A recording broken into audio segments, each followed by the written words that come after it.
Thank you, Sanchita. Okay. Thank you, Sanchita, Dr. Girish Tillu and Shubha Nagarkar for inviting me today for this talk, which you guys have chosen.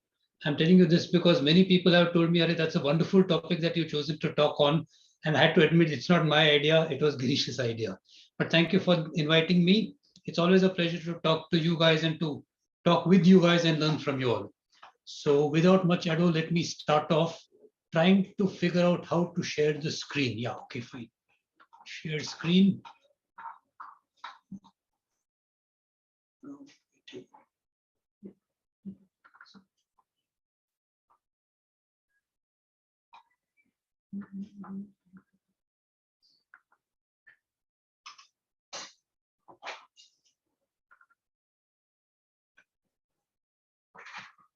Okay, can you guys see it now?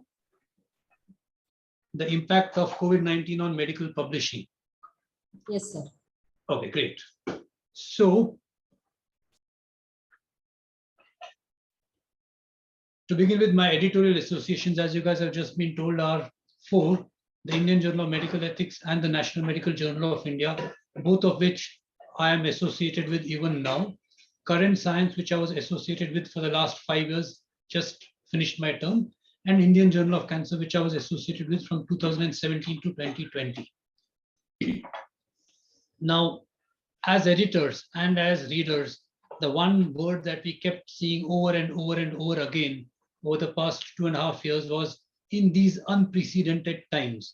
And this was the most boring word, most boring phrase for all editors to keep seeing all the time. And I'm certain for readers too. I don't know how many readers realized it, but for editors, it was definitely a boring word. And last week, I just decided to see how boring was boring. And I did a PubMed search and I put in unprecedented and COVID-19 and found that there were 5,853 results. That means this word unprecedented has come in the title or the abstract in over 5,000 papers in the past couple of years. And also the other thing that we kept seeing all the time was this term, the new normal. And I honestly don't know what that new normal means. The reason I say that is change is constant. There was change after World War II. There was change after a civil rights movement in the US. There was change after all kinds of vaccinations, including especially perhaps the smallpox vaccine. There has been tremendous change after the internet, great change after smartphones, and of course now after the Ukraine-Russia war has started. Change is constant and all of them lead to a new normal. And so I don't know why we had to keep using the word new normal for COVID and for post-COVID era. The other term that we have also been reading about right from mid 2020 and more so now is the word long COVID. But long COVID to me makes sense because we are talking about long-term effects of a disease about which we know very little about. And so long COVID, one of the effects of long COVID, in my opinion, has been that on medical publishing. And I'll come to that soon, obviously over the next 1 hour. But before that, COVID-19 has led to lots of disagreements over the past 2.5 years. There have been disagreements on this. Was it a natural pandemic or was it an accidental pandemic? Did something escape from the laboratory in Wuhan? Was it a natural pandemic or was it a man-made or engineered virus by the Chinese? Was it useful to have a lockdown? Was it not useful to have a lockdown? Are masks useful or are masks useless? Is it good to use ivermectin or HCQS or so many other medications versus what we are doing right now, waitful watching, do not treat everybody? And finally, as Novak Djokovic would say, vaccine versus no vaccine is also a disagreement with many people have. And I say and more because in the United States, it's also been this Democrat versus Republican or liberal versus conservative argument, which has been heightened because of COVID-19. Now, in the flyer that was sent to you guys, I wrote about 4 changes which have taken place in the world of medical publishing since COVID-19 happened. And I referred to the bottom 4 out here, but while preparing for this talk over the past 1 week or so, I thought of 2 other changes which I've included out here. Those are the top 2. The first is, of course, COVID-19 papers are free to all if you have online access to journals or newspapers. Secondly, There has been quicker acceptance of COVID-19 papers.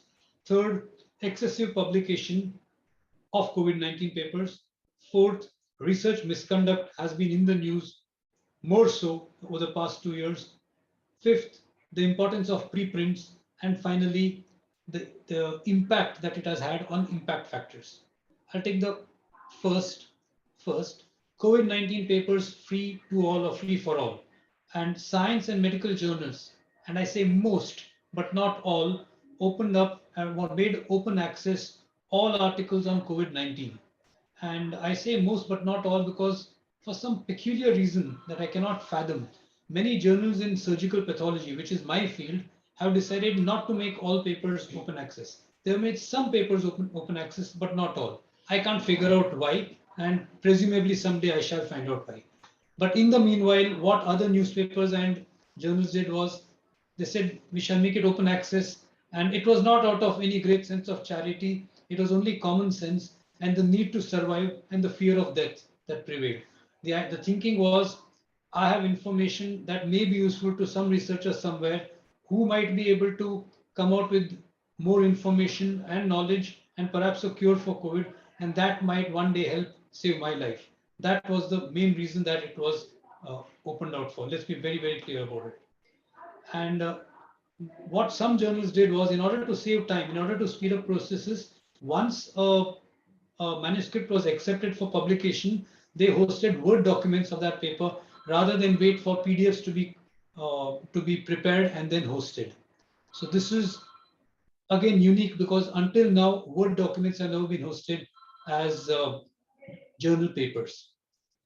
The second change was quicker acceptance of COVID-19 papers. All of us know that referees take forever and a day to accept papers and to referee them, or to referee them and to accept them, or to comment on them. But with COVID-19, there was this change that there was faster peer review, there was faster online publication, and even faster print publication. Obviously, space is at a premium, and this had to be done at the expense of non-COVID-19 papers. The Indian Journal of Cancer. I was editor of the Indian Journal of Cancer in 2000 and in 2020 when COVID struck. And I invited an article from the director of Tata Memorial Hospital on how a cancer hospital dealt with COVID-19 pandemic. I asked him to write it in April 2020. We delayed publication of the issue by a few days, maybe about a week or so that the article could be published in the April 2020 issue. Had I waited and not published it in the April 2020 issue, it would have been pushed to July 2020. And that would have been 3 months lost, which would have been a lot of time at a time when there's a pandemic. So it made sense to delay publication of an issue by maybe a week so that the article get published on time and have greater access to everybody.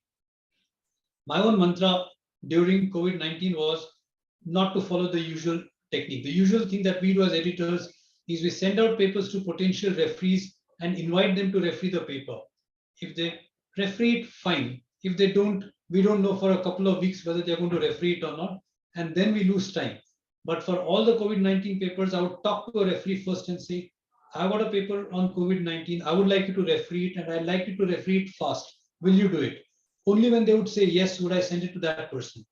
Now, you could argue that ideally I should do it for every paper because all papers are important. But the reality is one has only so many hours at once. One has only so many hours in a day and can only do so much. So we would send it out to potential referees and then request them or beg them to send it in time, which, let me add, they almost always did. The other thing that we kept hearing about over the past couple of years is we kept hearing about excess publication. And what is excess publication? How do you define excess publication? I really don't know how this can be defined because we are talking about something entirely different, a pandemic, something which we know nothing about and which is taking lives. So when we don't know the denominator very well, how can you figure out whether the numerator is more or less? So excess publication is something difficult to define. And let me add, however, out here a conflict of interest. I too have a paper on the subject of COVID. But it's not only now that we're talking about having excess publication in COVID. If you see this paper from Science in May 2020. This article says scientists are drowning in COVID-19 papers. Can new tools keep them afloat? And it refers to the fact somewhere in this article that there were 4,000 articles on COVID in the previous week. So it says you can only imagine what's going to happen in the future. And well, we know what's happened in the future. There were more and more papers on this. I was able to find out in one of the papers that I read last week that 4% of papers published in 2020 were on COVID-19. I don't know the number of papers published in 2021 which are on COVID-19, but I would presume that it is at least 4% and maybe even a little more. This race to publish was because everybody had and has, and I'm sure can say will have an opinion on the cause and or the treatment. Even Donald Trump, who has no scientific background, had an opinion on COVID. Now you'd wonder why everybody has an opinion on this. And should everybody have an opinion on it? And should everybody publish on it? We have two things out here which are equal and balanced and opposite, really. And one is what Louis Pasteur said, chance favors the prepared mind. And so those who are in the field of infectious disease or immunology would have a better understanding of the disease process and would be able to publish. And those would be the ones who have the prepared mind. However, let's get back to exactly 100 years ago when insulin was discovered by Banting, Best, MacLeod, and Collip, of which Banting was a failed general surgeon, Best was a medical student, MacLeod was professor of physiology, but he was on a fishing expedition in Scotland, and finally Collip was the only biochemist in the team, and he came in last to join them to help them purify insulin. So insulin was discovered by four guys, of whom two knew nothing about the subject. A third had a reasonably good idea, but was maybe 4,000 or 5,000 miles away. And the last one who joined them was the only one who really understood biochemistry. So if they could discover insulin, why can somebody who does not have a background, does not have a prepared mind, have an opinion and perhaps come out with something important on COVID? Now here's a letter from the British Journal of Surgery, and this is in early 2020. And the author writes, the pandemic of COVID has disrupted global health in a proportion unparalleled, that's the other word, unparalleled in modern history.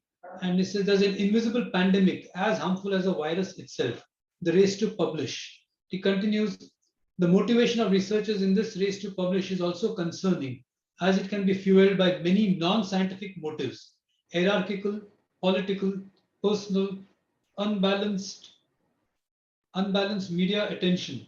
For example, hydroxychloroquine, academic bullying, commercial, strategic, abuse of power, and or sexism, none of which are in the best interest of the scientific community. And here's a slide which I used in a talk which I gave just day before yesterday. Why do people cheat in science? And people cheat in science for publish or for perish reasons, for promotions, for fame, for monetary rewards, and because they have the messiah complex where they believe they know the truth and are able to get to the truth although nobody else knows about it. And really, what difference is there between this slide and the previous slide? None at all. But in response to this letter in the British Journal of Surgery was a letter to the editor, also from the UK. And here he say we read this letter with interest and they commend editors, etc. Next paragraph they say the authors also state that the race to publish is not in science's best interest. This we must respectfully disagree with. And they continue that we see it fitting that scientists and medical professionals turn their undivided attention to this monumental problem. The last line, the COVID brain drain will surely expedite a solution.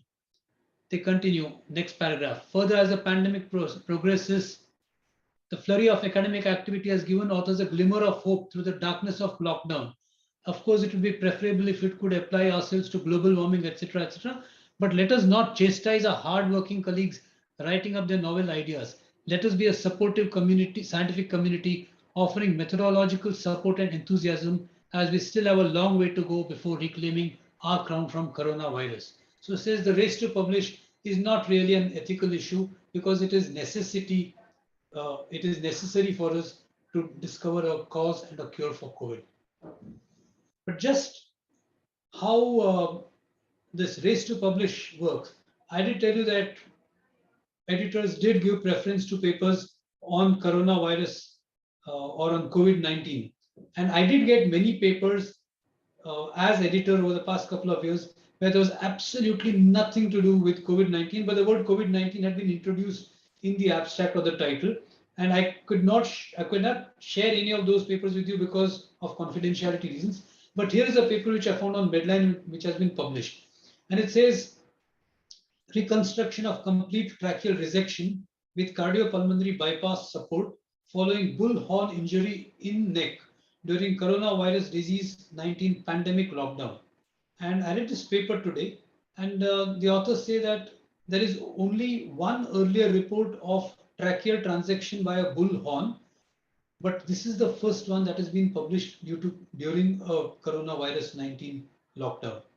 So apart from that one line, there is no other reference to COVID in this paper.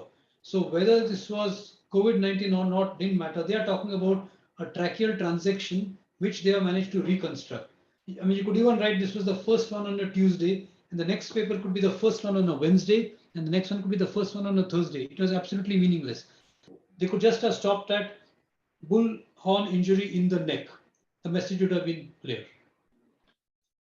As far as research misconduct is concerned, the best known examples are, of course, the papers in the New England Journal of Medicine and the Lancet, which were retracted and where there were Indian authors of Indian origin in it, but from the United States of America, as we know. There was also at the same time a preprint, which was also published by the same company, Surgisphere, which was retracted. I'm sure you guys have read enough and more and much more about this over the last couple of years, so I will not go into this. Suffice it to say that, yes, these were great areas of concern for the medical journal and editor community when these papers were retracted and when they were indeed published in the first place. But I was surprised to read this statement last week in a paper.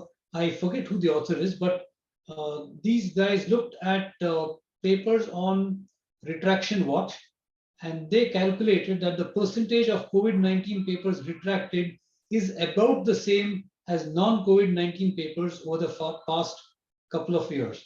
And this I found surprising because everybody's been talking about the increase in research misconduct, and these guys, and that's a general belief. And you seem to be aware of people who have had papers retracted. You seem to be aware of having read in the newspapers or in the journals about papers being retracted. But here was hard data which said that the papers retracted were about the same, the percentage. But I was honestly still not convinced because of this. So this morning I did a Medline search and I looked at Medline, and as you can see, PubMed rather, from 2020 to 2022, I looked up retraction notice, and I found that there were 908 papers which had a retraction notice in the past 2 years. But if I looked up retraction notice and COVID, there were only 20 papers, which is obviously a very, very low percentage of papers. This didn't make sense to me because I would have expected there to be more. So then what I did was I looked up retracted article and COVID and found 278 articles in the same period of time. And then with the same keyword, retracted article, for 2020 to 2022, I found 8,087 results. So clearly, the number of papers which have been retracted in COVID are probably not more than what one would expect. And clearly, it means research misconduct exists with or without COVID. So research misconduct exists, but there is no point, there is no reason to blame COVID for having had an apparent increase in research misconduct and in retractions. The next change that comes about is what is happened in the past.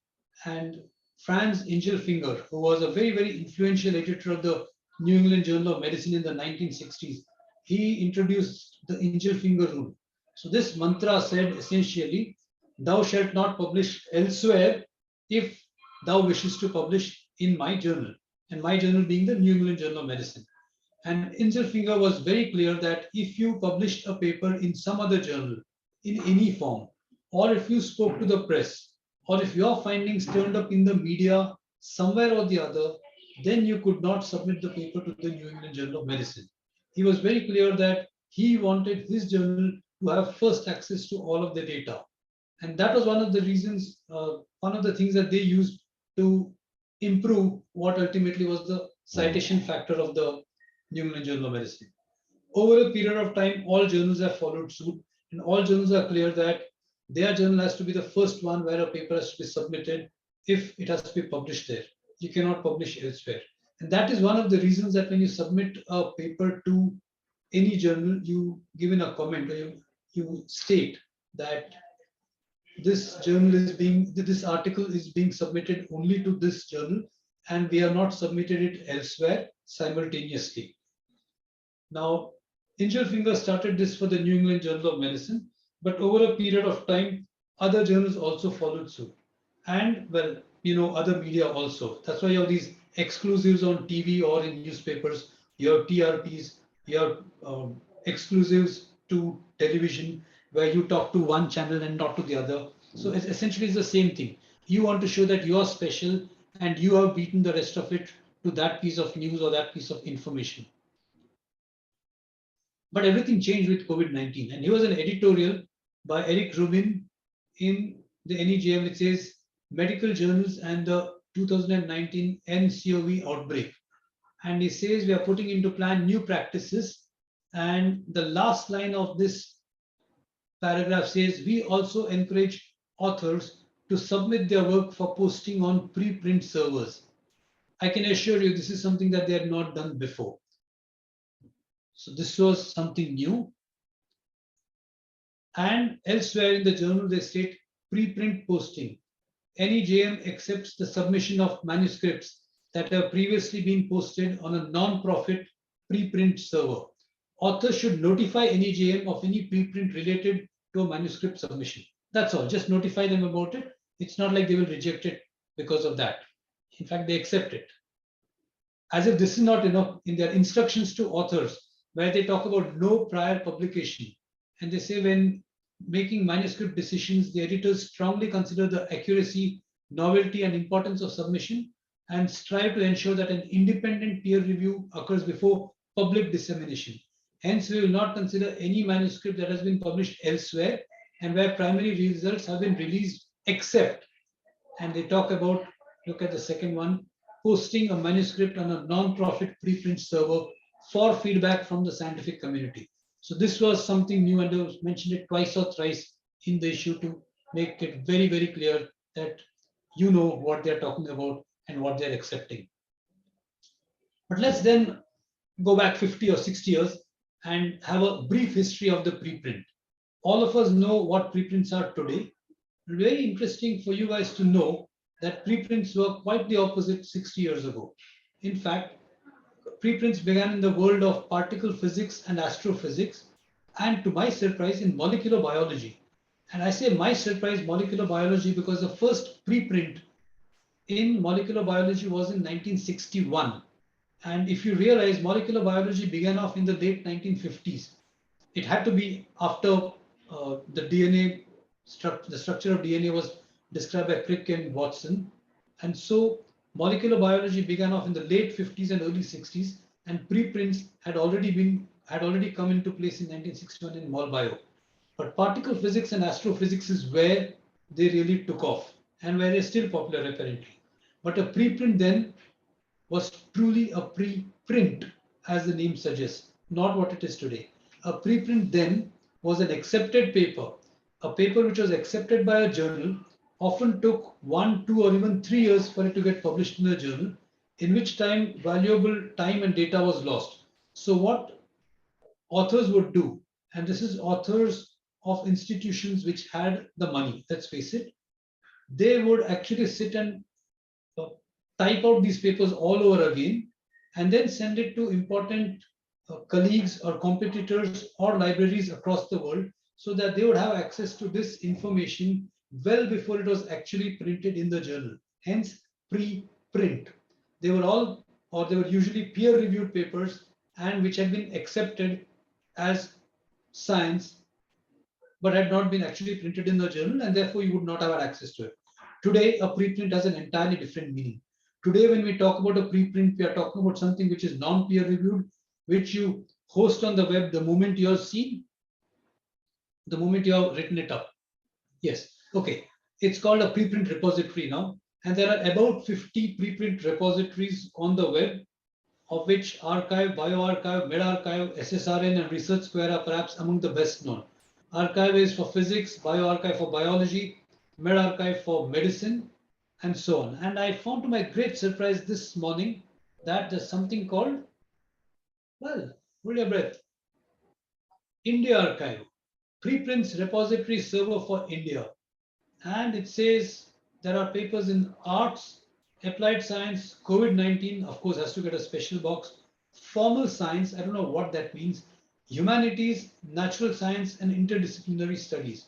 So I found this very interesting, and I find that the latest paper which has been put up here as a preprint is analysis of the Delhi Unified Buildings Bylaws 2016 with respect to the integration of provisions of the National Building Code. Then I looked up applied science, COVID-19, formal science, and natural science and interdisciplinary studies. And all of them said there are no papers hosted on this as yet. So I don't know. This has been hosted in May, if I remember right. And I do not know why nobody has hosted papers on this. There's a long editorial board out here somewhere on this site. I don't recognize any. I recognize one of the names, sorry, but I don't recognize most of the names. And I do not know why there are no more papers on this at the moment. But perhaps this is fairly new and people don't know about it and will soon learn about it, maybe after this talk, and can host their preprints on this repository. Now, my problem with preprints all these years, and this is something from an email which I sent to somebody, we've been discussing this over the past couple of months, the importance or the lack of importance, whatever, of preprints. And I emailed this person, said that a preprint stating that the universe is 20 billion years old and not 13.8 billion years old, as has been believed, and is later proved to be wrong, won't kill anybody. But a preprint which states that, say, vaccines are useless for rubella and is later proved to be a wrong hypothesis, will result in many not getting the vaccine to their ultimate detriment. So that is my one problem, that people can misuse information or misunderstand information which is put out there, and it can lead to disability or disease or death, whereas something like the universe being 20 years old, 20 billion years old is not going to kill anyone. My second problem is there are, I think, 68 journals in pathology. I look at the table of contents of maybe 7 or 8. I don't have the time to look at the remaining 60. If there is going to be a burgeoning preprint literature, how on earth is one supposed to keep up with it? I can't keep up with a bare minimum. How am I going to keep up with even more? So these were my objections. And in the discussions that we've had, and by reading on the subject, I discovered other objections to preprints. First and foremost is, of course, the fact that there is no peer review and anybody can write anything out there, just like you can put anything uh, on Google. I mean, you can host anything on your blog. You can put any hypothesis on your blog. Similarly, you can put up any junk out there and it stays out there. So there's no peer review. Secondly, was pointed out in some article which I have not realized and which I accept. Papers in economics and social science, especially, are also have potentially are areas of potential harm. I had thought of medicine only, but I realized even social science can lead to great harm if misused. There is a rush to publish with no gatekeeper. In other words, there's no editor and there is no peer review. There can be improper media coverage, and we, as it is, have a problem of fake news. It will increase. The fake news will increase with the use of preprints. And finally, what will happen is there will be premature data getting out there, and which might be used by the media without their understanding. But the most common reason given by proponents of peer review is, but peer review has failed. Peer review has failed. Peer review is not a success. We know it doesn't do well. And invariably, they've had examples to give. And over the past couple of years, they give the example of the HCQS paper in the New England Journal of Medicine, the Surgisphere paper in New England Journal of Medicine and Lancet, and say that these are the best known journals in the world. They must have gone through rigorous peer review. and junk papers were published. But to me, peer review is still important because just as Winston Churchill said, democracy is the worst form of government except for all others. To me, peer review is the worst form of checking how good a paper is, except for all others. Also, when you say peer review has failed, I'm reminded of the statement from the Bible, who among us is without sin? Peer review has failed sometimes, yes, but it has succeeded a lot of times. If you are going to be only looking at the few occasions that peer review has failed, you're missing the point. You could also point out that if a pathologist has made a misdiagnosis, or if a batsman has hit zero well, you don't hit, you get out for zero in a cricket match, or if a surgeon has a patient with a post-op complication, you can't call those people bad pathologists or batsmen or surgeons just because they've had a one-off thing. You have to look at the majority when they do well, just as peer review has by and large done well. The other pro of preprint, of course, is that it is quick. The moment you've written your paper, you can host it on the web so that others can have a look at it. Unlike conventional publication, which takes weeks to months to even years publication. The other advantage which has been pointed out of preprints is that there is no fake peer review. What is fake peer review? Some of you would be wondering. Now, what happens is sometimes when you send a paper to a journal, the authors who are absolutely unethical somehow maneuver to get the paper sent to them, to themselves, in their avatar as peer reviewers. They, for instance, supply potential referees names and email IDs to the editor, and actually it is an email ID which leads back to them. And so the unsuspecting editor sends the paper to this person, not knowing that it is the author himself or herself. And usually it is a himself, let's accept it. And they send in a referee comment saying this is a lovely paper and I think you should accept it, and gets accepted. But this kind of a thing will never happen with a preprint because, well, if you referee it, you're not going to criticize it. So there's no question at all of putting in a peer review. It is truly open and democratic science because everybody has access to the science, everybody has access to the data. It has been shown that the presence of preprints leads to increased citations. So those of you who are interested in citations and in impact factors would be happy to know that it helps to have preprints. And perhaps the most important thing in my opinion is that negative results can be published. Most journal editors do not like to publish papers with negative results. They think it's a waste of space, whereas it's very, very important to publish negative results. If you have a paper with a negative result and you host it on the preprint server, it's out there. It doesn't cost you anything to publish. You can put it out there. Now, somebody recently looked at preprints versus prints and looked at retractions and found that this is in retractions in COVID-19, and found that 40 preprints were retracted and 143 print papers were retracted on the subject of COVID.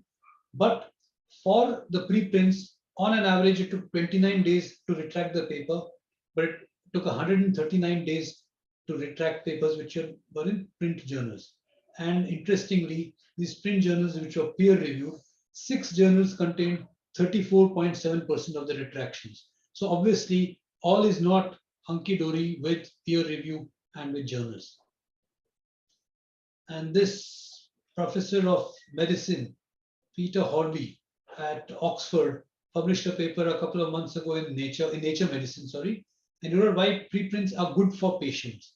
And he explained in this paper that on June 16th, 2020, that there was a meeting, a press conference held at 10 Downing Street, where in the presence of the Prime Minister of the United Kingdom, it was announced that a study which had just been done showed that steroids were useful in the treatment of COVID-19. And they recommended to the NHS and of course then to the rest of the world that steroids be used in the treatment of COVID immediately, although it had not been peer reviewed, it had not been published as yet. This paper was subsequently peer reviewed and went online on July 17th, 2020. That is 31 days later. But as has been pointed out, there were 700,000 cases of COVID worldwide in this 1 month. So think of the number of lives which were saved out of these 700,000 because steroids were used in treatment immediately from June 16th and nobody had to wait until July 17th. And this author says that in a health emergency, different rules must apply. And then he concludes that because of this and because we've gotten used to this, preprints are here to stay. He also adds that students must be taught to read papers better because if you're going to be reading preprints, you should learn how to make judicious use of that information. Of course, you should be able to make judicious use of even published papers, that goes without saying, which is not easy.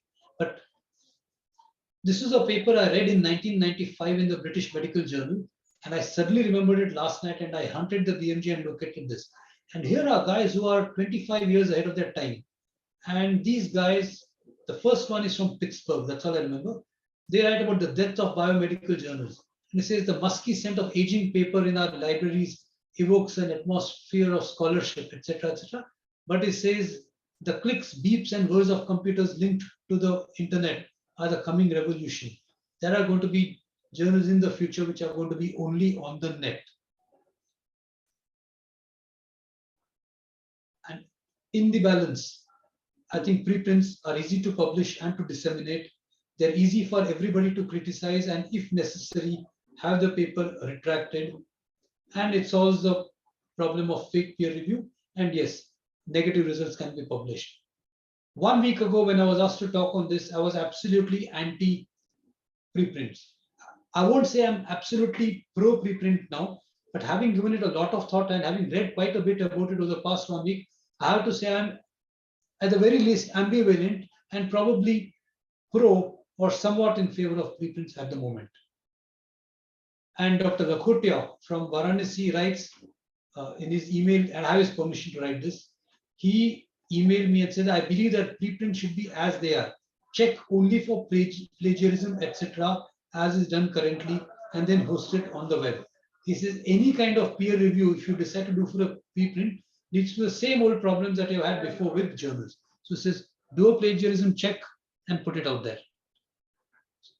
This is something which should have come one slide before. This is the death of biomedical journals, the cartoon which went along with that article. Now, I'm going to give you another example from medicine and from my hospital about how I compare this, a metaphor for preprints. And I go on to electronic health records. Until 2008, laboratory values were in the black hole between 6 p.m. when I left hospital and between 9 a.m. when I got back to work the next morning. This is true not just for me, but for all hospitals across the world. At night, lab reports are not released to patients because there's nobody to sign out the report. What would happen is if there were critical values, if there were what were known as panic values, somebody from the lab would call up and inform the ward about it. But for routine things, there would be no information. What would that would then mean is that there would be multiple phone calls from the wards for certain patients who are worried, or for certain physicians who are worried about certain patients and who the lab did not know about. And that would be a lot of waste of time for us. But in 2008 onwards, we had a change in hospital practice because until 2008, we had the usual conventional paper files and paper reports. We had electronic health records introduced in 2008.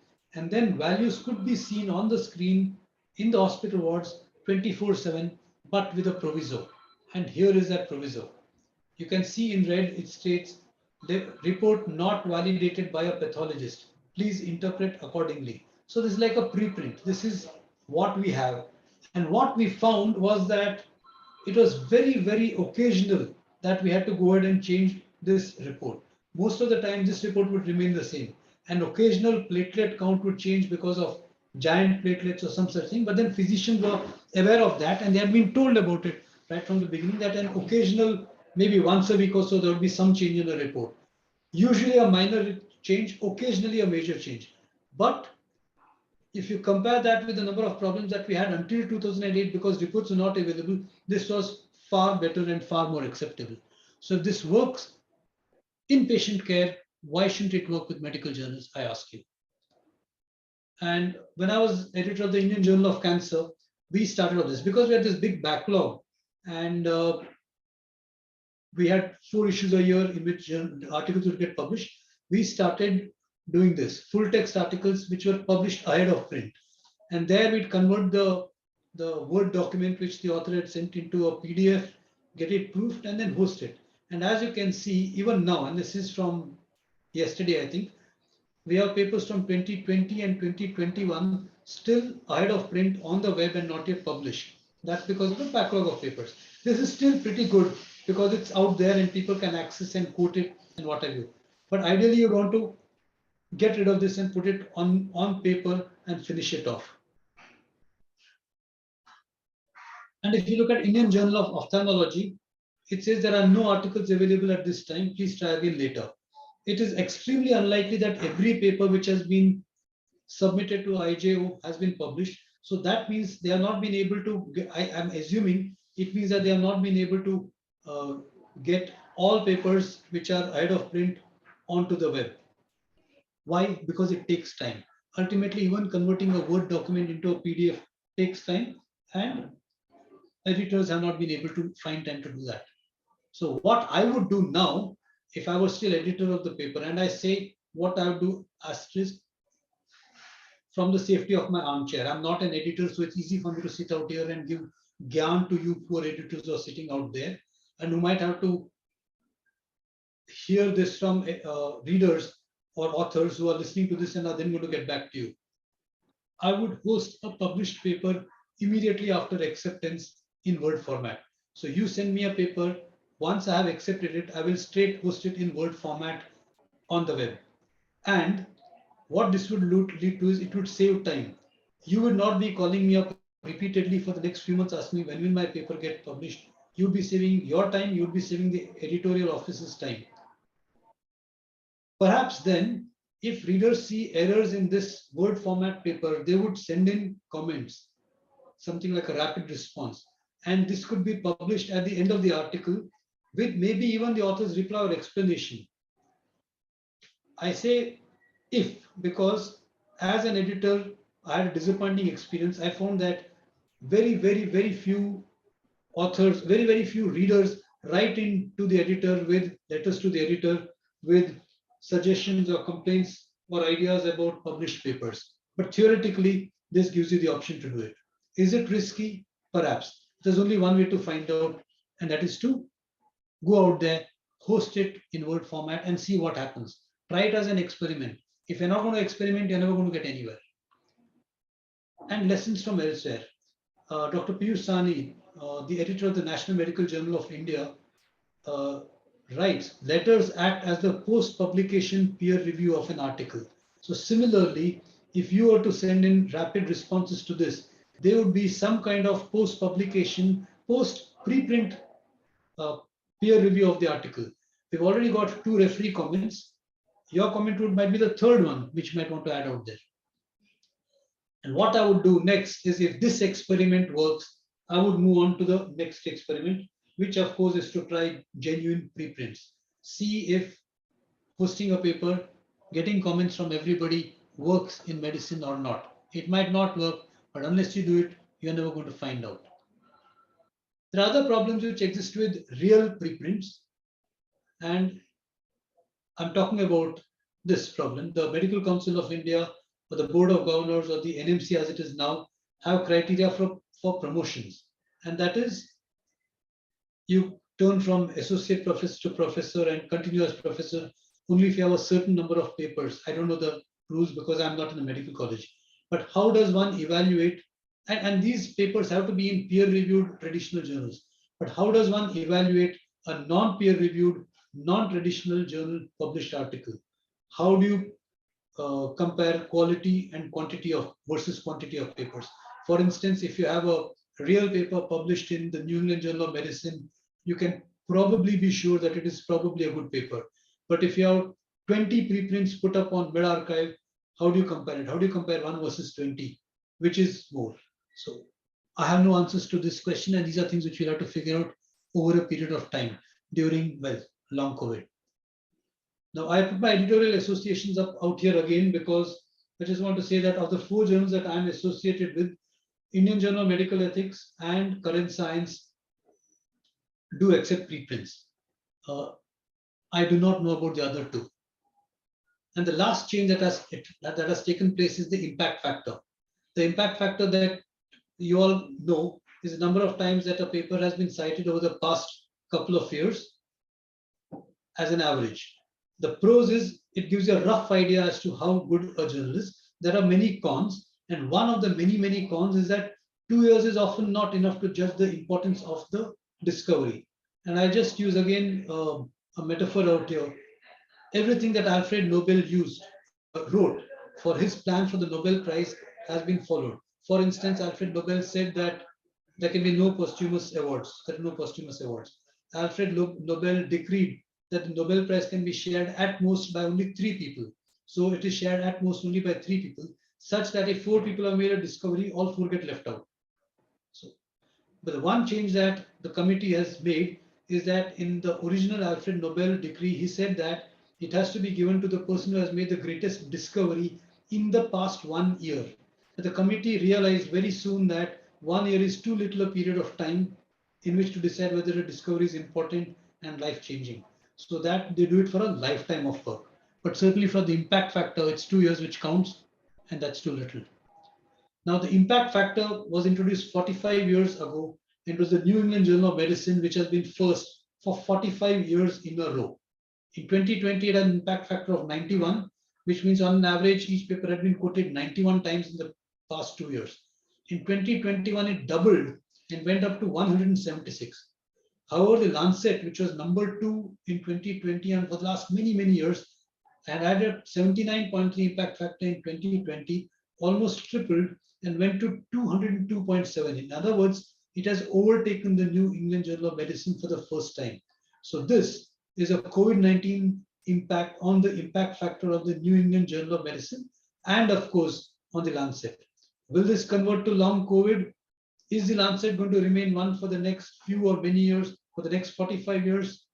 Obviously, it's too early to say, but before that, 5 other journals have now an impact factor of over 100, and they include JAMA, Lancet Respiratory Medicine, and that's not a coincidence because COVID is a respiratory disease.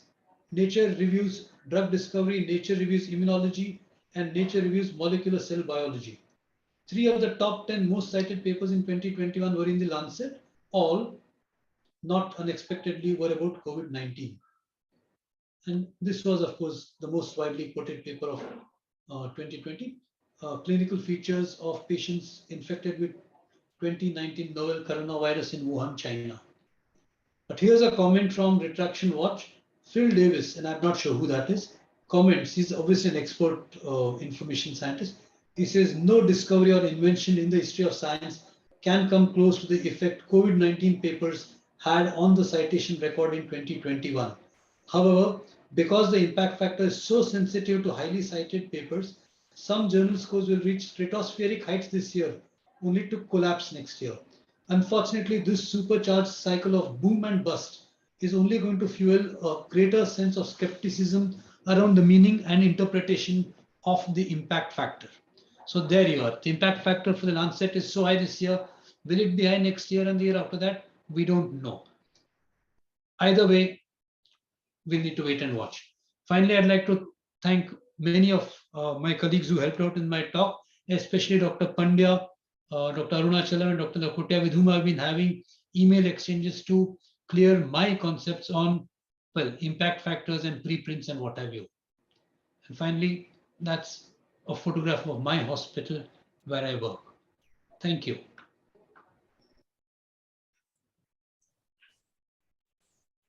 If there are any questions, I'd be happy to take them.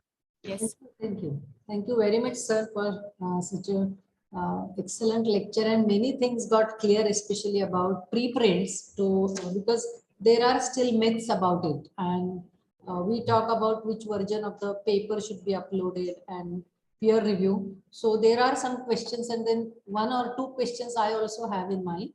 Let me take some questions first. Okay. There are some anonymous attendees. They ask that can excess means more than normal. If a journal would have received 25 papers in a quarter, it received 100. I'll accept that. But you see, the times are also different. Ah, Times are also different. You yes, got suddenly a new disease which is killing off everybody. You have to expect more. It would be, in fact, if there were 25 papers that you are receiving per, let us say, per day, and there's a horrendous disease like this which has come out, and you get it increases from 25 to 30, I would worry. I would worry about the society if they don't want to address this question, if they don't want to address the problem. So it's yes. difficult to define excess. Yeah. Second question is preprint servers also came in limelight during the pandemic. What is your opinion? That you already talked about it. That Yes, they have been around for the last, well, I wouldn't say servers have been around for the last 50 years. Preprints began, like I told you, as actually that. Preprints in the 1960s and 70s when scientists sent copies of their papers. Somebody, you'd have to have access to a typewriter, and a secretary would sit and repeatedly type out these papers, and then you send it out around.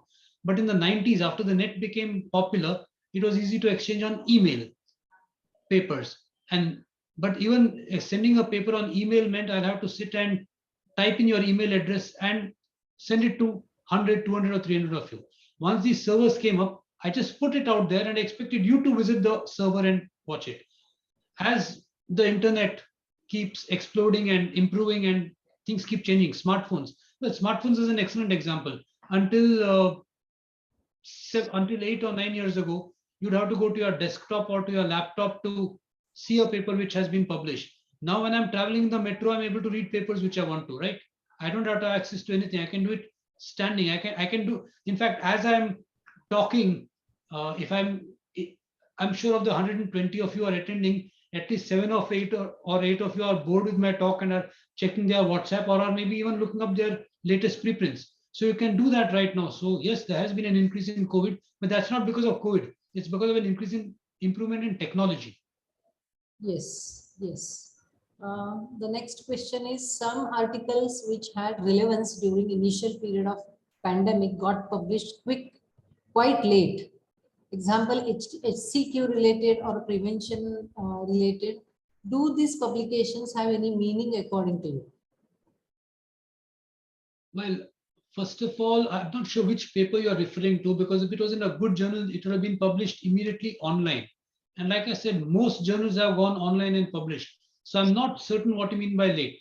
As for, yes, okay, as an editor at Current Science, I've had one paper in on COVID for which I've been finding it very, very difficult to find a referee.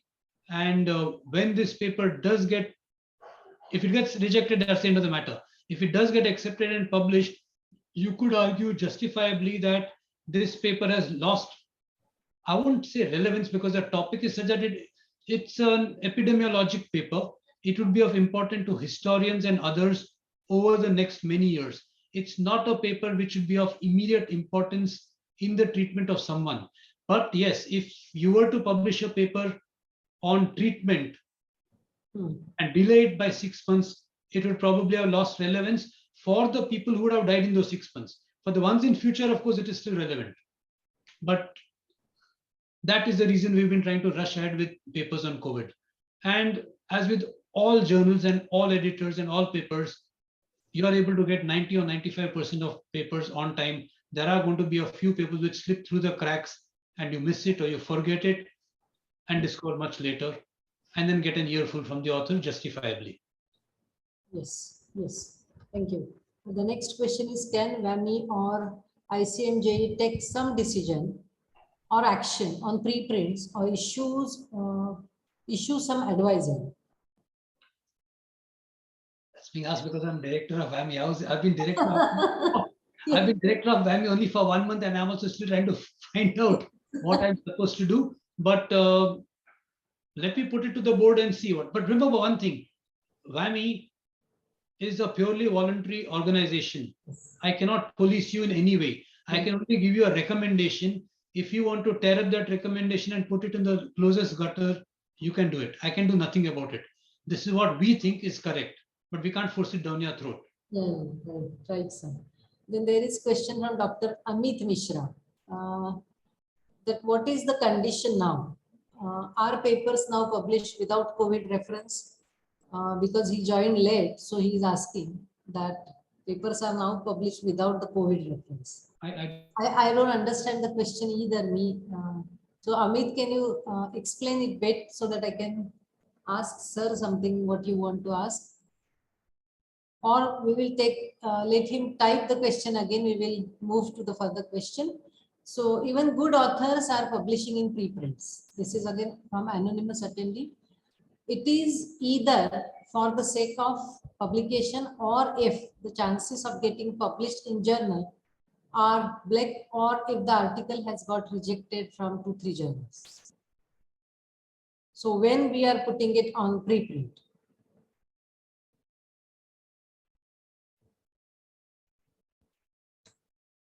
Hello, sir. I think sir's connection has,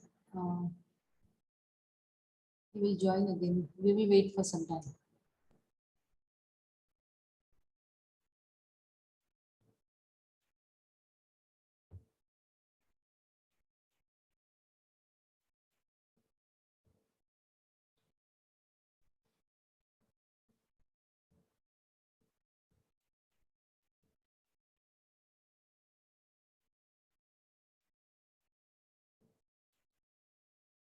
Girish, can you talk to sir?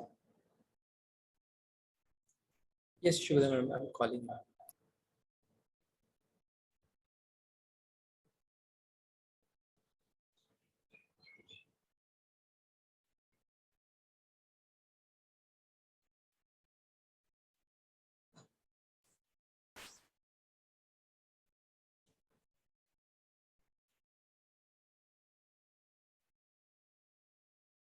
Yeah. Yes, sir. Now I've gotten onto my phone Okay. because there's something wrong with the laptop. Anyway, Okay. Okay, there sir. was some question from Amit. Yes, yes. Amit was asking question that what is the condition now? Are papers now published without COVID reference? But he has not, I think, sent the complete question yet. So we will, yes, Amit has sent again that papers were published last 3 years with COVID-19 included. So many scholars were unable to publish their work and their PhD was delayed. May I know if now journals still give priority to COVID related work? Okay. First of all, what was his first statement? I disagree with that. What was his first statement? Papers were published last 3 years with COVID-19 included. The next statement, sorry, was? And so many scholars were unable to publish their work. So many scholars were unable to publish their work. I don't believe, because I've just said that 4% of papers in 2020 were on COVID. That means there's a 96% number of papers that you could publish. 4% of guys might have been pushed out into the next year. That's not the majority. Yeah. So I am not going to buy that. What it would mean is, instead of your paper getting accepted in June, it might have got accepted in July, because the referee, you could have seen your paper, has bothered to spend time looking at a COVID paper. That's all. And it also means that instead of your paper getting published in July, it will get published in the October issue. It would only mean a difference of one issue at most, because I'm speaking from the experience of my journal, where there would be maybe out of until March 2020, there were 0 articles on COVID, right? Because COVID didn't exist until then, or until January 2020, let us say. From the April issue, we had about 2 out of 20 articles would be on COVID. That's 10% of papers only. So it's not made a great difference. So what it means is 2 articles get pushed to the next issue, and again 2 articles get pushed to the next issue, maybe 3 issues, but not all that many. So I'm not going to buy that. And as for PhD scholars have had problems, I can assure you that about 7 billion people have had problems over the last 2.5 years. So PhD scholars are in no way different. My son was 1 week away from finishing off his mechanical engineering. He's lost 2 years in the process. So a 4-year process has become a 6-year process. So he's got his own set of complaints against COVID. But the fact is, you just accept it and move on. Yeah, right, sir. Right. Then there was a question which we were talking about. Even good authors are publishing in preprints. Is it either for sake of publication, or if the chances of getting published in journals are black, or if article has got rejected from 2-3 journals. So You really have to ask those authors that why they published. But like I said, it depends on what their belief or what their philosophy is. Until yesterday, I would have thought that somebody publishes in a preprint server only if the paper is not good and has been rejected by other journals. But now I realize that might not be the same, because there are advantages to putting up. Now, a lot of the COVID-19 papers that have been submitted to our journals, the covering letter says that we have already hosted it on the preprint server, because A, it is allowed, and B, we know that you will take 3 to 6 months to peer review and to publish it. And we think it is important data and lives will be saved if it goes up as a preprint. So they put it over. So maybe these people that you're referring to have published it to save time and have simultaneously or later on submitted it to proper journals, because now it's entirely legal to have a preprint and then send it to a journal. And one of the advantages which I didn't tell you all out there, because I was scared I'd take more than 1 hour, is that when you have a preprint, apparently it helps in collaborations. You put a preprint out there and somebody else around the world says, hey, I've had the same idea, and it collaborates with you. Now, of course, that collaboration would have taken place even after you had published it. But again, that's time lost. So you saved 1 year of collaboration because somebody else has seen it and wants to collaborate with you. So maybe it's been hosted for these reasons. yes. And I read about some guy who won the Fields Medal, $1 million prize, but he has not yet collected it because he's a Sithapragna. He's not interested in money. He's only interested in mathematics, which is it. So maybe there are scientists who post it on preprint servers thinking this is good science. Let somebody make good use of it. I'm really not bothered about promotions or rewards of that sort. Yes. There is another question. We'll take 1 or 2. I know that you are busy, sir. Namrata is asking, I have a comment on objection to preprints potentially swaying public opinion and causing harm. I believe the public have some responsibility in accepting scientific information only after proper verification. In other words, information coming from their doctor or in the form of a government public advisory instead of accepting random information from the web or news channels. There are multiple questions in this. First of all, you trust every doctor and you trust every government official. I'm not going to comment on that. Okay. There are doctors who know precious little. There are scientists who could afford to know more, and there are government officials who could definitely afford to know more. So just because they have said something doesn't mean it has to be correct. And well, honestly, expecting the public to be able to interpret and understand a scientific paper is very, very difficult, because like I said, this article in Nature Medicine says that medical students should be taught to interpret preprint better. The fact is, most medical students, and I'm sure this includes me, find it difficult to interpret even proper scientific papers. You know, I can understand something exactly in my field. That's it. You put something slightly outside of it, I probably won't understand it because it's the age of super specialization. So I only expect that the editor and the referee and the author himself are being honest and are doing a good job and are telling me the truth. I have that much faith in people, and I hope they don't let me down. But to expect the public to understand it would probably be asking for too much. More so when public is more interested in Instagram and fake news and WhatsApp University. So you could argue then that that's an argument against preprints, and I'll accept it's a problem. Yes. But no solution is perfect. Yeah. Okay, I will skip some of the questions. There is another question. In your experience or observation, generally after publication, for how long the paper gets cited? What is the peak time after publication it gets maximum citation? I don't have any observation or study, but this has been done. You know, the Higgs boson, for instance, was not quoted for 30 or 40 years after, or was quoted 3 or 4 times in the first 10 or 15 years. And then it got a Nobel Prize. So, Yeah. so no outer limit, And as for, and you are taking citation as, I understand what you mean by citation, but let's look at the Nobel Prize. I refer to insulin, 1921-22. Insulin was discovered in May 1922 and got the Nobel Prize in December 1923. Okay, so that discovery was so important that within 12 months, the Nobel Prize committee realized that this is a discovery which is going to change life. I don't know how many times that paper has been quoted. It doesn't matter. It has changed lives. So that paper has got a Nobel Prize within 1 year. The paper on Higgs boson has not been quoted for years. And there are other examples also, what are called as sleeping beauties. Yes. It's called, they're called, yeah, Shubda would understand this better than anybody else. A sleeping beauty is a paper which is published by somebody and which nobody knows anything about. And the best example, until it becomes famous, and the best example of this is Gregor Mendel's paper in 1865.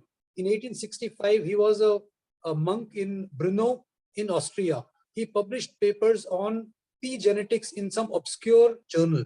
It was not known of until 1905 or so, when I think it was Hugo de Vries who discovered the papers and published it. So it was not published even, not cited even once in 40 years, but it changed life.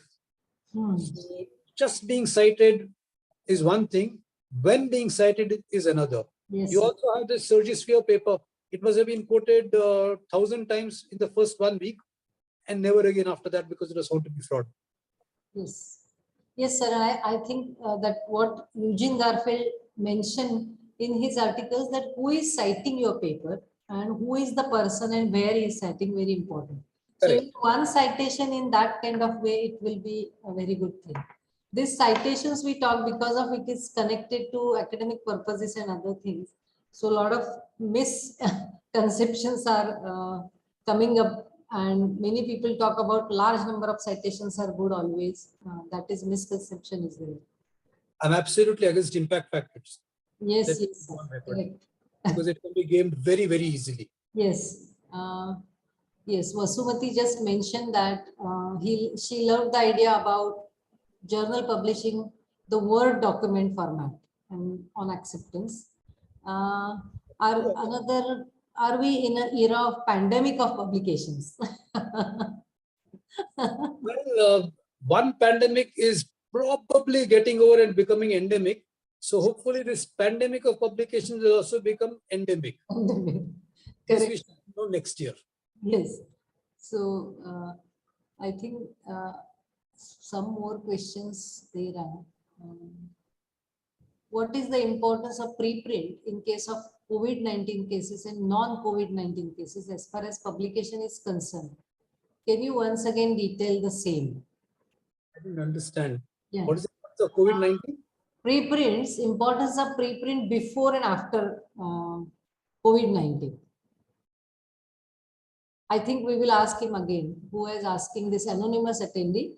So please write down the question again, because he has already explained, sir has already explained about it. The advantages of preprints are that they're quick to go online. Yes. And you can get referee comments from hundreds of people around the world. Yes. So those are the advantages. Negative results can be published. Incidentally, if any of you think of questions after this event is over, you can always email me. My email is sanjayaapai@gmail, sanjayapai@gmail.com. You can email me, and if I know the answer, I will reply to you. Yes, Hopefully sir. I know the answer. We will share your email ID. And then always, sir, Professor Chadda is saying that when you upload it on preprint, you get the date stamp, which will help in if somebody has plagiarized. Yes. Oh, I'm sorry, I forgot that very, very important thing. The question of priority. Yes, see, priority. Yes, sir. I'm sorry, I just forgot. It's a very, very important thing with preprints. You can claim priority for your discovery. The problem with the publication is if the editor sits on it or if the referee sits on it for 8 months and somebody else publishes in the meantime, you lose priority. I actually know of a very, very important discovery made in science 50 years ago where I have this on a very good source, that the referee sat on it for 9 months, but for those 9 months it lay on his desk and somebody else read that paper, went ahead and did the experiments and went ahead and published a paper on that and has got priority for it.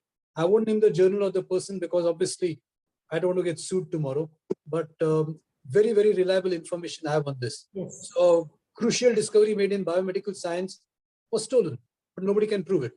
Yes. Yes, sir. That's why he always suggested that somewhere you get a date stamp so that you can claim that is your research is the first one.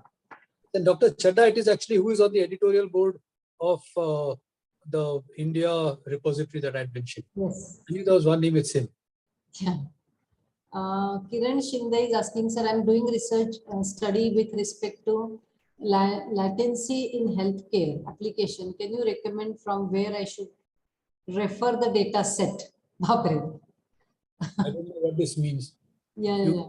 Me, or actually Dr. Nagarkar would be a better person as a librarian to be able to tell you. Yes, sir. We will help, no problem. Yes, sir. And there is one question that I have, that peer reviewers biases. That's where always we talked about it, that we get bias in like some papers get rejected from some geographical area and that kind of things happening. So that is why preprints are good in that case. Definitely. And That is a very good advantage that you talk about. There's yes, just one thing, that you must be very clear that the paper has been rejected because of bias and not because of poor science. You know, it's a grapes or sour kind of a thing. If my paper is rejected, I always feel he's biased against me because I'm from India and I sent it to an American journal. I'm not going to accept the fact that it was a lousy paper, because it's like a mother and her baby. You see, to every mother, the baby is the most beautiful baby in the world. To every author, that paper is the most important paper ever written. yes, So sir. you're too close to it to see that it's bad science or not. But Yes. bias could exist, definitely. I'm not denying it. And it could be even the other way around, or anti-bias, if you want to call it. You sitting in India, get a paper from a big, or in fact, anywhere in the world, you get a paper from a big name. And you think, oh, it must be good science because it's sent by a big name. But the fact is, even the biggest names in science can make mistakes because, well, we are all human and we can make mistakes. Our hypothesis can be wrong. So you should try not to be biased, but that's easier said than done. I'm certain all of us do make mistakes. It's like you can keep on hitting sixers. One of those sixers is going to become a lolly, an easy catch. You're going to miss it. It's normal to do that. Yes, sir. Yes. Thank you, sir. And then another last question, that I am reading a lot about a paper mills where papers are generated by machines and uploaded on many and accepted even many good medical journals even. So have you came across about it? And I read that there are many thousands of papers are floating around and it is very difficult to find out, but later on they get retracted, of course, but still. I'm told that a lot of them exist, but I personally have not had any experience of that, probably because I'm no longer editor-in-chief. So these papers are going to land up with editors-in-chief who are going to see and filter at that stage. The ones which they feel are real papers are the ones which are going to be sent to me for further comment or analysis or opinion. So I don't know, but Ria Fernandez, my colleague at one of the journals that I work with, she was telling me recently that this journal has received quite a few papers from very obviously paper mills. So it does exist, and it does exist in Indian journals. I'm not sure whether it's coming from India or from abroad, but we in India, good journals in India are getting such papers very clearly. Yes, sir. Yes. Yeah. I read it worldwide problem. And last question, sir. Gaurav is asking, some promising research are rejected in Ayurveda because of the Ayurveda terminology utilized in the article. It is impossible to provide an English translation for every word. So that may be a problem. Honestly, the editor is daft. If he's going to expect an English translation of everything in Ayurveda, so you should publish in such a journal. Frankly, the journal doesn't deserve your paper. Yeah. You need to, or maybe you can even put in a comment that this such a thing is untranslatable. So you need to publish in the, say, where do you publish? You publish in the journal which is most appropriate for your message. So if yours is a good paper on Ayurveda, you would want to publish it in a good Ayurveda journal where you won't have to explain this. If you want to publish in a non-Ayurveda journal because you want to get a message across, you might want to have a conversation or a dialogue with the editor first. Let that editor look at your paper offline first come to you with questions like this and then come to a workable solution. That's what I would recommend for future. Or maybe even if you want to go back right now, some editors are good and they're willing to listen to authors coming back and saying, hey, you rejected my paper, but would you be interested in discussing this with me? Most editors, in fact, say, yes, let's discuss it. They might listen to you and then say, no, it's not worth it, but they'll give you a good patient hearing. I do that at least.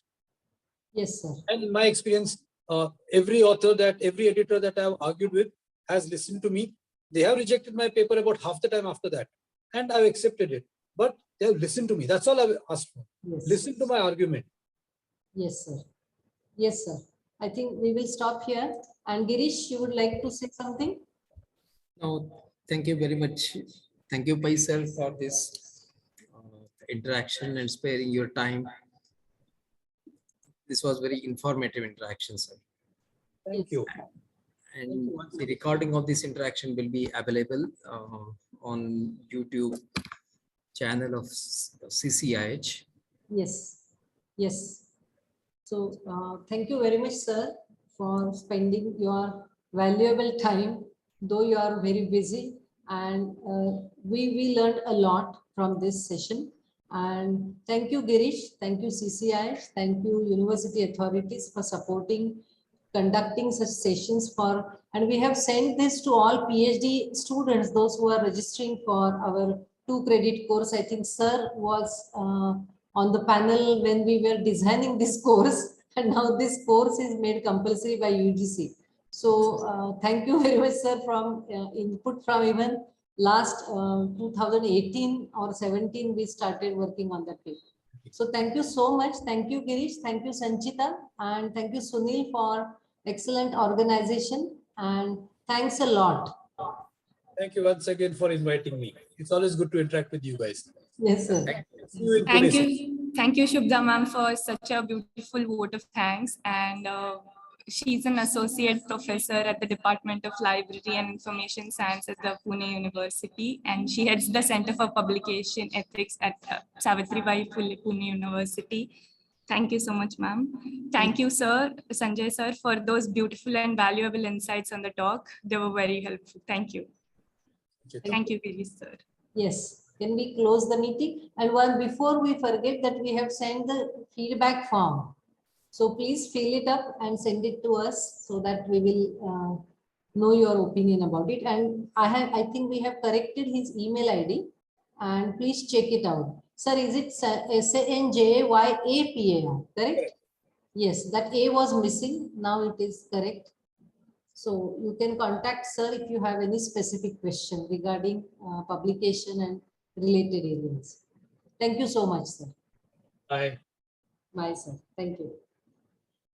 So I'm closing the meeting. Yes. Yes, thank you.